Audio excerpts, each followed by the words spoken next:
হবে। তরকারির দাম এখন সোনা থেকে হীরা হয়ে গেছে, তুমি যদি বাড়তে না পারো তো আমাকে দেন। হ্যাঁ তাই নেন। হ্যালো, ঠিক আছে যাচ্ছি।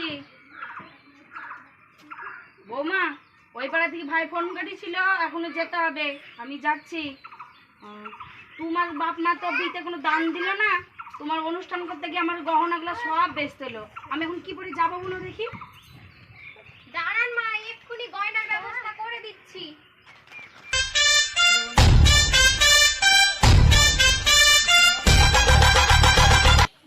চোখটা বন্ধ করে বসেন মা।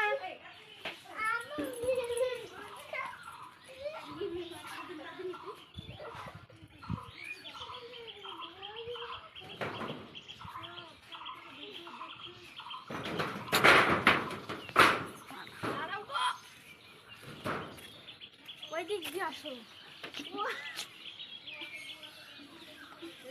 এত দামি গয়না না মা, আপনি জীবনেও দেখেননি।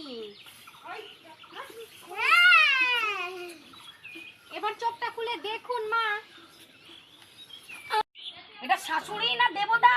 কেন মা, আমি আবার কি ভুল করলাম?